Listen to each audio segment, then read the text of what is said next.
Olá, alunos, tudo bem? Aqui é o professor Flávio Moita e vamos dar início nesse vídeo à nossa unidade 1 da disciplina Administração Financeira 2, Decisões de Financiamento e Investimento. Inicialmente, vamos conversar um pouco sobre estrutura de capital. Tá?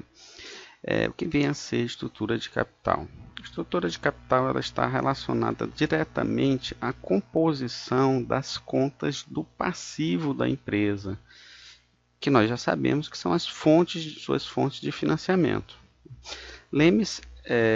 Segundo Lemes, a estrutura de capital é a combinação de todas as fontes de financiamento, sejam elas capitais próprios ou terceiros, ou seja, o passivo da empresa. Capitais próprios, passivos circulantes exigíveis de patrimônio líquido, e capitais de terceiro, passivo circulante exigível de longo prazo. Qual seria, então, a composição ideal da estrutura de capital de uma empresa? Algumas perguntas a gente poderia fazer. Qual seria a composição ideal? Quanto deveríamos investir com capitais próprios em relação ao total de investimentos? Seria uma outra pergunta. Na realidade, na prática, não existe uma estrutura ideal. Vai depender de uma série de circunstâncias, de situações econômicas, de situações financeiras da empresa, de situações mercadológicas.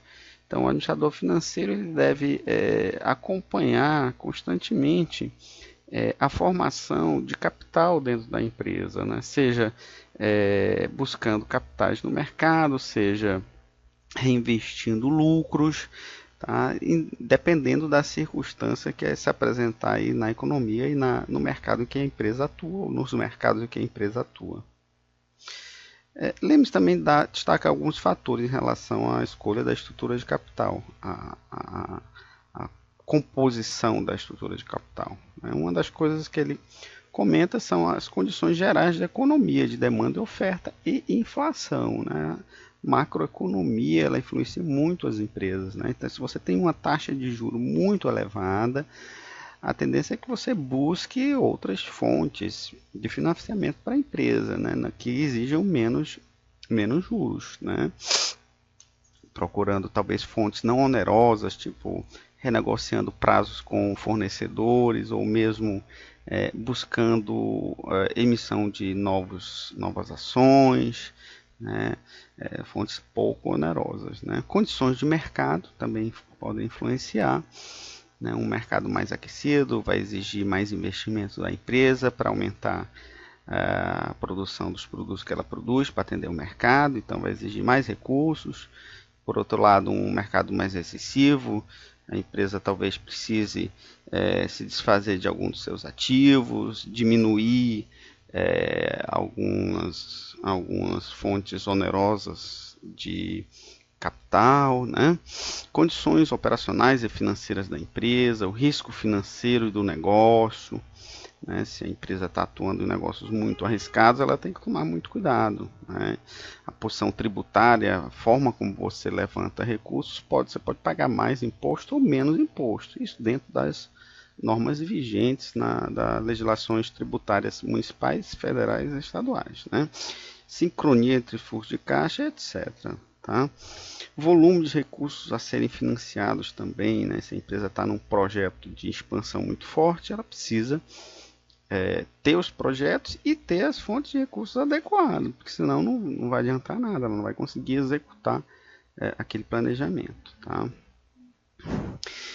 Da estrutura de capital resulta uma coisa interessante para a gente em análise de investimento, que é o custo de capital.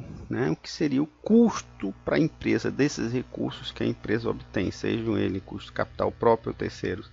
É exatamente o retorno pretendido pelo investidor ou pelo banco. Pelo investidor, custo de capital próprio; pelo banco, custo de capital de terceiro; pelo banco, que a gente diz de uma maneira genérica. Fontes, conforme Lemes, custo de capital é a taxa mínima de retorno que se exige para aprovar propostas de investimento sem diminuir o valor da empresa.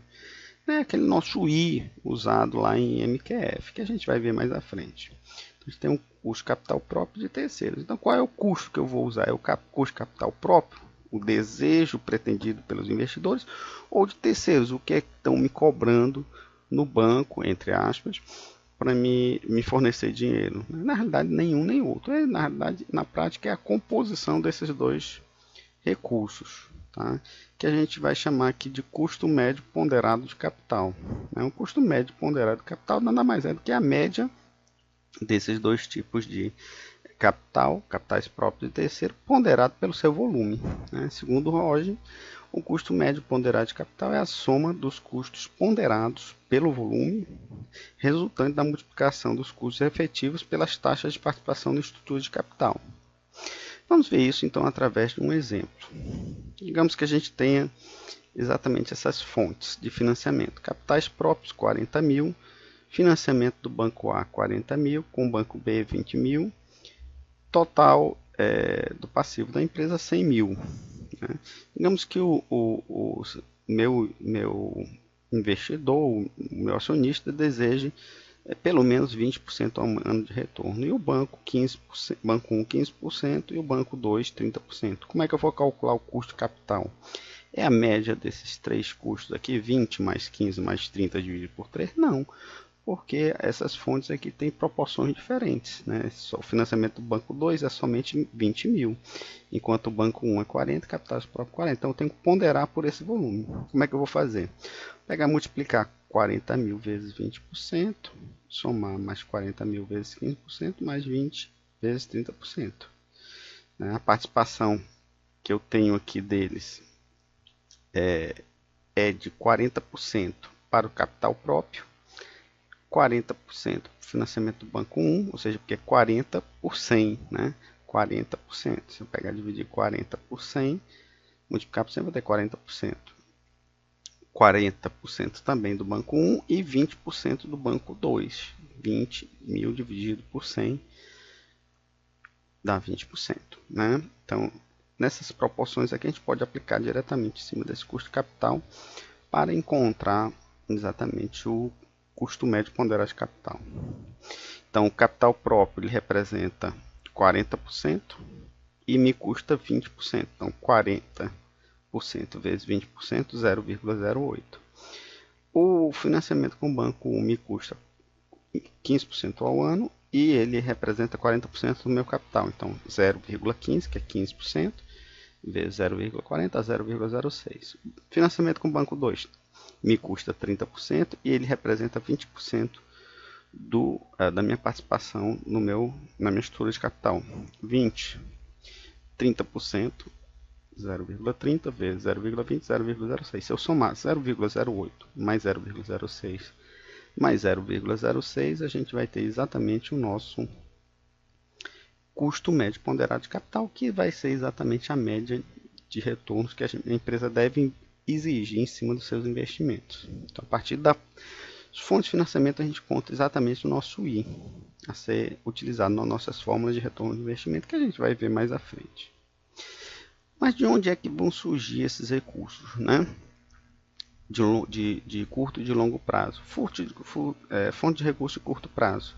Crédito comercial, relação comercial entre fornecedor e comprador. É a famosa negociação de prazos de pagamento. Então, se eu vou comprar uma mercadoria, uma matéria-prima para minha fábrica, eu preciso negociar o prazo para me pagar. Então, uma das fontes que eu tenho é exatamente essa, que são os meus próprios fornecedores. Crédito bancário, seja ele empréstimo de curto prazo ou créditos rotativos, que é uma linha de crédito disponível para a empresa na medida que ela for precisar, ela pode usar, ou até mesmo pegando os títulos que a empresa tem dos seus clientes e desconta. Se eu tenho, por exemplo, duplicatas a receber dos meus clientes, eu posso pegar essas duplicatas e receber antecipadamente. Bastando para isso eu entrar em contato com o banco e pedir esse desconto de títulos. Logicamente que eu vou receber um valor menor, mas é uma das fontes que a gente tem disponível para fazer frente aos nossos compromissos. Fonte de longo prazo. As principais fontes de longo prazo são fontes dos bancos governamentais. E em especial aqui para a gente, aqui da região amazônica, o Banco Nacional de Desenvolvimento Econômico e Social, BNDES, que financia máquinas, equipamentos, inclusive participa de investimentos diretos em ações de empresas. O Banco da Amazônia, que é um banco regional, né, que faz exatamente uma grande fonte de financiamento de longo prazo.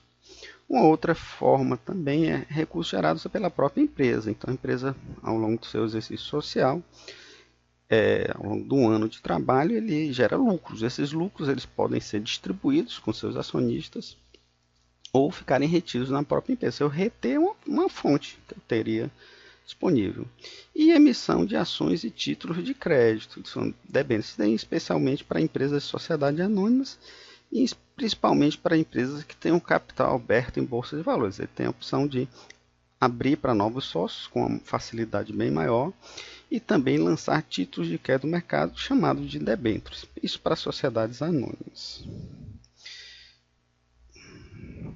E é isso. Vamos então finalizando essa primeira parte. E no próximo vídeo damos prosseguimento aos nossos estudos.